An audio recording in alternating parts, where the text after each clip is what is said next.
Halo Reds. Halo semua, balik lagi ke podcast Bangsen Buat BEM Fateta.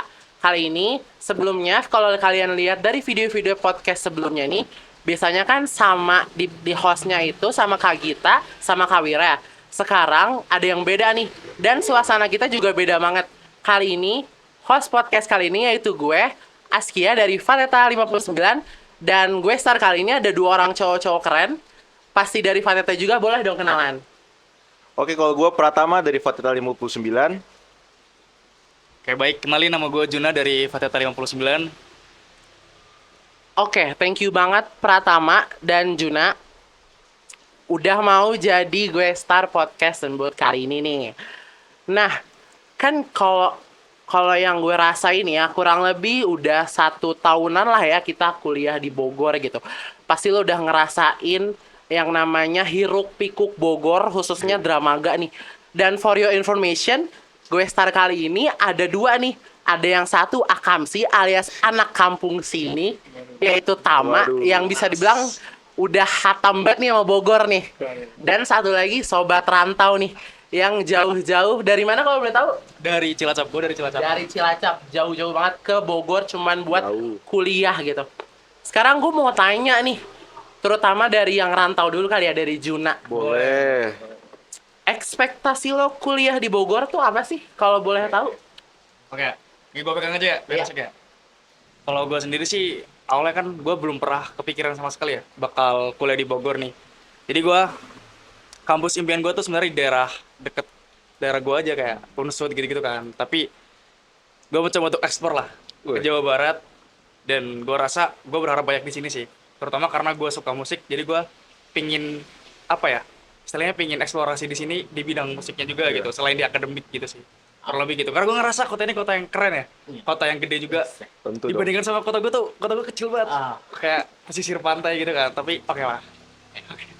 Gitu ya. Gitu. Nah, sekarang kalau kalian udah pada denger nih point of view dari sobat rantau, sekarang kita lihat point of view dari orang Bogornya langsung. Gimana sih ekspektasi kuliah di Dramaga ini kayak gimana?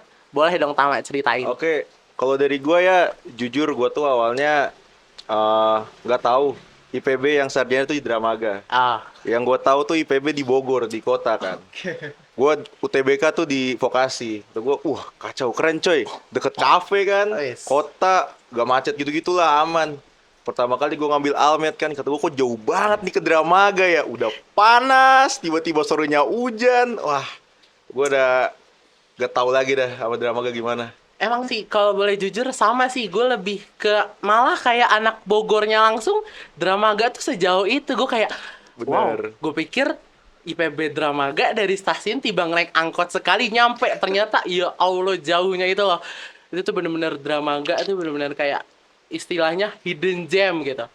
Setuju. Dan sekarang gue mau nanya lagi nih, kalau menurut dari sobat Akamsi nih, ekspektasi dari Juna ini sesuai gak sih sama yang Juna bilang tadi tuh yang diharapkan Bogor itu kayak gimana sih? Kalau dari gua, iya sih sesuai. Soalnya emang Bogor tuh kan luas banget kan. Cuman mungkin yang agak kurang gak sesuainya, ya kalau kata orang Bogor tuh adem kan. Ya bisa kalian rasain sendiri ya setahun kuliah di Bogor gimana rasanya panasnya. Tapi ya kadang juga adem sih. Paling kayak gitu. Oke, adem ya. Kalau dari Juna, ademan mana? Cilacap atau Bogor? Oke. Gue jawab ya. Kalau menurut gue sih kayaknya dinginan Cilacap ya. Nggak tahu kenapa, serius. Waduh. Padahal Cilacap tuh pesisir pantai ya. Iya. Tapi gue ngerasa kayak waktu pertama kali gue kesini, gue tuh pertama kali napakin kaki gue di sini tuh jam 4 pagi. Karena gue dari Cilacap tuh berangkat sore, sama sini tuh jam 4 pagi lah kurang lebih. Kok panas ya gue waktu turun kan kayak, kok dingin Cilacap ya? Gue kira tuh dingin serius. Gue kira dingin, ya udahlah gitu. Gue mencoba untuk apa ya, istilahnya adaptasi ya, adaptasi. Tapi lama-lama nyaman juga sih ini kota, gitu. Tapi emang sih mungkin karena kayaknya orang-orang tuh bilang kayak Bogor tuh kota hujan, pasti bilang hujan otomatis dingin, otomatis adem kayak gitu. Bener. Terus kayak Bogor tuh ibaratnya dengan kayak puncak banyak pohon, tapi ternyata di Dramaga ya rasain sendirilah kalian ya di Dramaga, meskipun banyak pohon, meskipun ya tapi tetap aja panasnya itu benar-benar panas. Gue aja yang dari Jakarta nih bisa dibilang panasnya Dramaga nih, panasnya Bogor nggak beda jauh men sama Jakarta, kayak Setuju. ya udah sama aja, tetap panas, siang tetap kayak nggak ada bedanya panasnya Jakarta sama panas Bogor. Oke. Nah, sekarang ke pertanyaan berikutnya nih. Dari point of view dari Akamsi sendiri nih, kalau boleh tahu hal unik apa yang lo temuin nih selama lo tinggal di Bogor nih, kalau boleh tahu Tama. Kalau dari gue ya paling lu udah pada ngerasain sendiri lah. Gue dari 18 tahun, lu setahun di sini. Itu tuh cuacanya yang sangat amat gak bisa kita tebak lah. Jam 1 siang itu panasnya pol, minta ampun. Lebih panas dari Jakarta kalau kata gue. Tiba-tiba cuman selang 2 jam, selang 1 jam.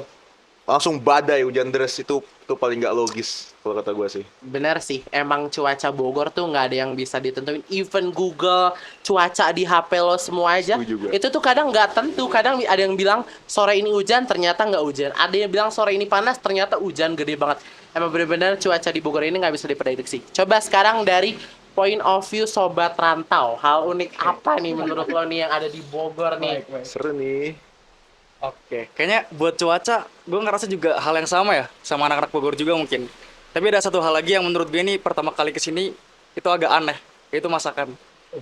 Serius, gue kurang terbiasa ya awalnya ya, karena di sini tuh rata-rata pakai lada, ya nggak sih? Iya. Iya, Iya, soalnya di bener, Cilacap bener. tuh nggak ada, Iya, nggak pakai bener. lada. Jadi gue ngerasa kayak, kok pakai lada lagi gitu. Tapi gue berusaha untuk ya udahlah, enakin aja lah ya gitu. Ya kurang lebih gitu sih. Kalau dari gue. Kalau dari makanan sih mungkin kalau dari gue ya Jakarta sama Bogor kan gak beda jauh ya. Jadi kayak sama aja tapi mungkin lada itu jadi hal baru buat sobat Iya, rantau ini. setuju. Iya kan karena mungkin di sana tuh banyak yang nggak pakai lada, di sini pakai lada. Bahkan kayak makanan bakso aja disediain lada, di meja Iya. kayak gitu mie ayam disediain lada kan. Bener, bener. Mungkin di Cilacap itu bukan hal yang lazim atau hal yang umum ditemuin. Oh nggak ada sama sekali malah. Waduh. Wah itu bener-bener beda Wow. banget. Gue di Jakarta tuh kayak lada aja bisa dijin. Jadi kayak kalau lo mau nambahin lada semau lo silahkan gitu kayak gitu. Nah, kalau dari selain hal unik nih, setelah hal unik nih, pasti dari anak rantau sendiri pasti lo ngalamin namanya culture shock. Oke. Atau kayak, ih apaan ini kayak kaget banget gue baru nemuin ini selain yang lada tadi tuh. Boleh tahu gak? Oke. Apa ya? Mungkin pertama jelas bahasa ya. Gue tuh ngerasa kayak waktu kesini pertama kali, kan daerah tetangga gue kan banyak tuh kayak pemukim asli di situ kan. Kayak ini orang ngomong apa ya? Kayak bahasa alien, serius. Serius. Waduh. Jadi mungkin itu ya pertama kali, karena gue sama sekali nggak paham juga kan. Jadi, tapi sekarang udah mulai nyaman sih dengan kondisi-kondisi kayak gitu. Mungkin kayaknya itu aja kali ya. Buat lain-lainnya kurang lebih kayaknya sama sih kayak di kota gue. Gitu sih. Oke. Ya namanya juga kita rantau ya, kita harus bisa nyesuain ya. Kalau nggak bisa Iya. nyesuain di kota rantau tuh kita kayak bengong sendirian, bingung bener-bener Iya, kayak setuju. udah meskipun nggak ngerti, iya aja tuh biasanya tuh kalau lo nggak ngerti tuh iya atau kok ngangguk gitu. Apalagi kalau ditanya iya gitu pasti kayak gitu kan lo pada. Pengalaman lucu nih. Waktu Boleh dong diceritain boleh. Oke. Waktu gue pertama kali soal bahasa ya. Jadi kan Oke. gue nggak tahu antara penggunaan mang itu di mana sama a itu di mana. Ah, boleh. Iya. Waktu itu gue ke studio nih, studio musik kan. Iya. Di daerah dekat kos gue. Nah, gue tuh panggilnya mang. Terus gue dimarahin, bukan dimarahin sih, kayak dibilangin tuh. Mang itu buat ini apa namanya? Kayak pedagang-pedagang gitu kan. Iya. Kayak ya udahlah, harusnya a gitu. Oke gitu. Gue bilang, ya maaf mang, gue nggak ngerti gitu. Masih Gue tuh bilang mang, gitu. masih tuh mang tuh udah dibilangin tuh. Itu mang itu. Soalnya gue baru pertama kali di sini kan, jadi Iya. saya bingung gitu lah. Ya gitu lah. Oh gitu. Biasanya tuh kalau di Bogor tuh mang tuh kayak tukang bakso. Kalau lo beli bakso Iya, iya bener, bisa bener, kayak gitu. bener. Tukang-tukang. Mang beli bakso atau beli apa biasanya sih gitu sih. Nggak tahu coba kalau dari point of view Akamsi sendiri nih kayak gimana nih? Kalau dari point of view gua, ya itu lebih kalau ke mang tuh ke pedagang-pedagang biasanya, kayak pedagang yang di pinggir jalan gitu-gitu tuh manggilnya kayak mang, atu, Gitu tuh. Oh iya. atu lebih agak respect ya, kayak Iya, kita respect ke orang-orang benar. ya. Iya, A tuh kayak lebih ke agak yang tua gitu ya. Lebih halus tuh, lah iya, lebih ngomongnya, halus juga halus iya. kalau di Bogor gitu. Iya. Terus kalau boleh tahu gue mau nanya nih dari Tama yang Akamsi nih. Kan Bogor itu terkenal pakai bahasa Sunda. Emang bener ya Sunda Bogor tuh Sunda kasar katanya gitu? Kalau dari gua ya 18 tahun gua hidup, iya di tempat kota yang pernah gua datengin sama kota yang gua tinggalin, Sundanya tuh emang kasar banget. Kalau kayak kita ke Disduk Capil, gue pas itu pernah pengen foto KTP kan, itu ngedengerin orang Sunda ngedumel tuh lucu banget sih, lucu banget, Iya emang gue yang dari Jakarta tuh kayak lucu banget sumpah. kayak bahasanya tuh lucu, tapi kadang kayak apaan tuh gitu, Iya. gue juga nggak ngerti ya. Kayak nggak ngerti. Iya lucu tapi ngerti. Nah tapi lo orang Bogor tuh nggak ngerti bahasa Sunda gimana nih? Gak tahu kenapa ya, dari orang tua gue juga, dari keluarga gue 18 tahun hidup di Bogor, gue sampai sekarang gak ngerti bahasa Sunda. Tapi kalau ada orang Sunda ngomong, gue kalau ngedumel gitu, gue ketawa-tawa aja sih, lucu soalnya gitu.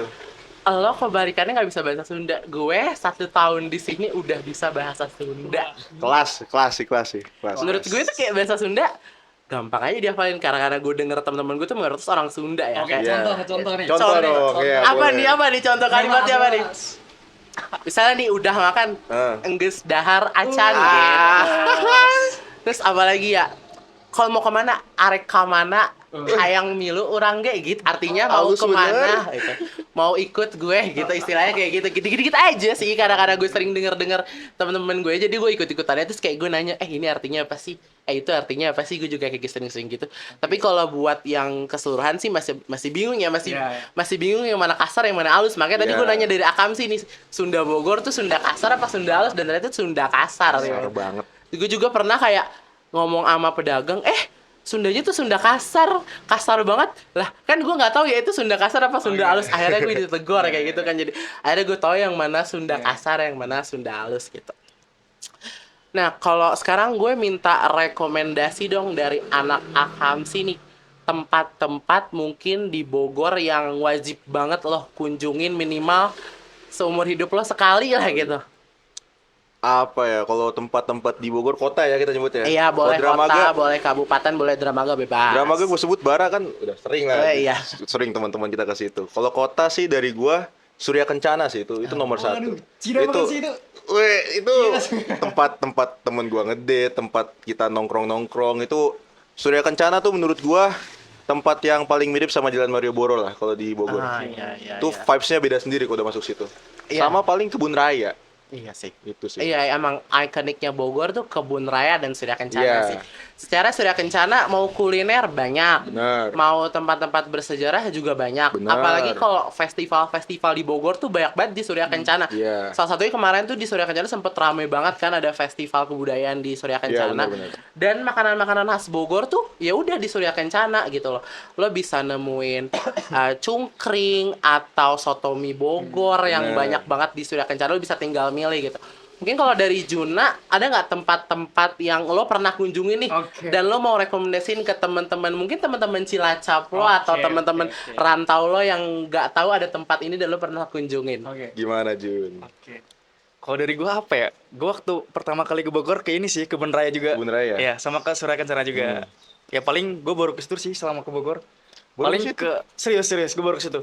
Karena gua jarang mobilisasi ya. Pertama gua gak ada motor nih. Oke. Jadi gua ya udahlah kalau ada yang ngajak oke gas. Ya kalau nggak ada ya udahlah di rumah di kosan aja gitu. Tapi apa ya? Kebun Raya juga keren sih menurut gua. Jadi mungkin kalian bisa nih dari teman-teman daerah gue ya atau mungkin siapapun kalian lah yang nonton podcast ini bisa banget kalian buat healing sejenak di mana Surya Kencana sama Surya di Kencana, Kebun ya. Raya. Setuju, Mungkin setuju, gitu setuju. sih. Tapi sekarang lagi dibangun ya jalannya jadi macet Iya sih. itu sekarang tuh Bogor lagi ada pembangunan di jembatan yang sebelum Ah. Surya Kencana, jadi tuh kita awalnya one way sekarang two Oke. way ya, itu agak macet Iya, gitu. soalnya gue terakhir kesana tuh wah bete banget. Iya, Serius. iya.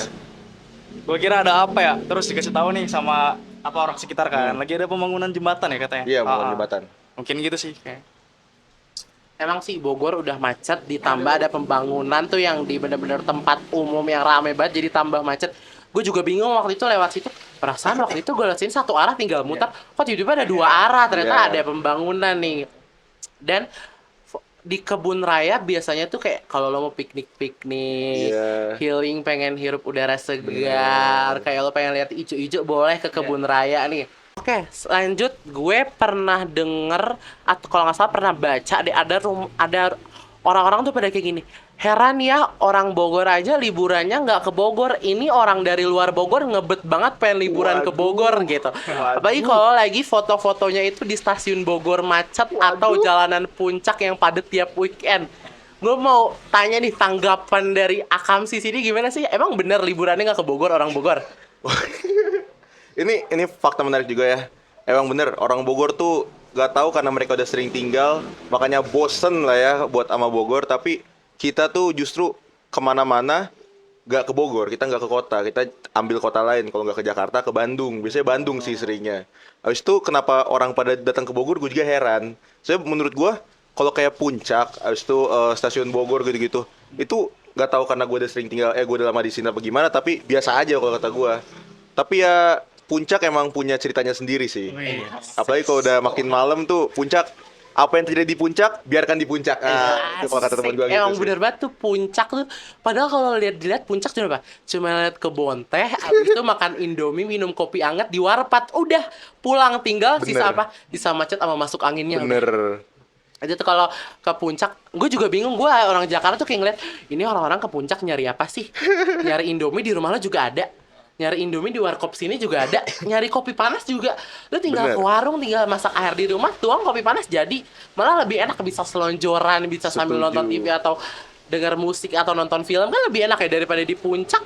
Lo cuma makan Indomie, mahal lagi apalagi parkirnya tuh. Katanya denger-denger parkirnya tuh emang mahal. Oh iya, satu lagi. Apa tanggapan kalian berdua dengar berita Warpat mau tutup nih? Warpat mau digusur Waduh. kata-katanya. Coba Bener gue sih. mau tahu dari Juna dong. Lu pernah ke Warpat gak sih? Dan oh belum pernah. Coba tanggapan lu gimana ke Warpat itu mau ditutup? Kurang sih Jun kalau belum pernah. Oke. Gue belum pernah, serius gue belum pernah. Tapi itu kan ada makrab ya? Iya. Makrab UKM kan? Hmm. Gue mau ke Warpat nih, tapi karena ada satu dan lain hal jadi nggak jadi. Jadi Iya. sebenarnya gue kecewa banget. Gue pingin banget sebenarnya buat ke Warpat, gue pingin, tapi ya udahlah ya, next time. Tapi sampai hari ini gue belum pernah ke sana. Tapi buat denger berita kayak gitu, karena sedengar gue ya, sebaca gue itu kan katanya nggak legal ya. Iya kan? Iya, bener, Itu bener. rata-rata ilegal Iya. semua. Jadi ya kita serahkan ke pemerintah kali ya. Wah. Gue nggak berani, iya udahlah. Yang penting apapun yang diputuskan pemerintah pasti yang terbaik. Gitulah. Diplomatis kalau menurut banget gue. jawaban lu Jun. Yoi. Coba dari sekarang dari anak akamsinya gimana Warpat mau digusur nih? Kalau Tanggapan dari lo? gua sedih sih. Warpat tuh nyimpan banyak memori. Wis, Bang. memori kan. Memori. Wah, kacau kalau cerita tentang Warpat bisa 5 jam kita di sini. Kacau. Tapi tanggapan gua setuju sama Jun juga. Tempat-tempat di puncak itu mereka banyak yang nggak ada izinnya, nggak ada izin ke pemerintah. Jatuhnya malah ngebuat macet atau ngebuat yang nggak jelas lah di jalanan itu. Cuman ya kalau buat Junan yang belum pernah ke Warpat, tenang, Warpat tuh bukan tempat, bro. Oke, apa nih? Warpat tuh kebersamaan lu pada sama teman-teman lu jalan ke atas. Itu Warpat. Asik, gila. Lu berangkat jam 11 malam kan, naik motor, asik-asikan. Itu ke atas juga gue juga sering kayak, ayo Warpat. Tapi akhirnya gak ke Warpat, cuman nyari warung kecil. Jalan doang. Jalan juga pernah cuman jalan doang, langsung berhenti cuman ngobrol 5 menit, pulang lagi. Warpat tuh tentang keasikannya sama teman-teman lu. Itu kalau kata gue. Emang sih kalau ngobrol di Warpat lu nggak berasa tiba-tiba udah azan subuh aja. Bener, tuh. Udah bener. subuh udah terang dari malam lu nggak berasa tuh emang ngobrol di Warpat ada aja topiknya dan emang puncak itu yang dikangenin emang Warpatnya sih menurut gue. Iya, gue setuju. Oke, terakhir. Gue mau dong satu kata dari lo berdua tentang Bogor, satu kata ya. Oke, dari siapa dulu? Mau Juna apa Taman dulu? Oke, dari gue dulu. Gak bisa ditebak. Lebih dari satu kata sih. Oh ya, Gak biasa kata. ditebak, gak Oke. bisa ditebak. Biar bisa ditebak. Sekarang Juna apa? Oke, kalau menurut gua apa ya? Kota yang elegan kali ya. Kelas. Kelas. Bogor itu emang benar-benar kota yang bisa dibilang kota kecil tapi banyak kenangan. Gue setuju sama itu. Karena kita di sini kan kuliah ya. Kuliah cuman ibaratnya cuma 4 tahun. Nggak berasa. Abis itu kita ninggalin kota ini dan balik lagi ke kota rantau masing-masing, kota asal masing-masing. Jadi mana pasti di sini bakal apa ya? Bakal kangen banget, bakal menyimpan memori banget nih kalau menurut gue ya. Jadi jangan sia-siain kesempatan dan memori lo, terutama di Bogor ini. Karena lo belum tentu bisa ketemu teman-teman lo yang di Bogor ini. Dan lo belum tentu bisa nemu kenangan yang sama di kota-kota lain. Kecuali di Bogor itu. Oke deh. Podcastnya cukup sekian ya.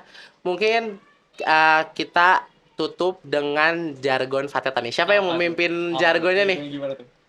Langsung Yang dari- solid dari itu host aja, dari host ya. Oke. Salam solidaritas tanpa batas. Fateta. Solid. Fateta. Solid. Fateta. Solid.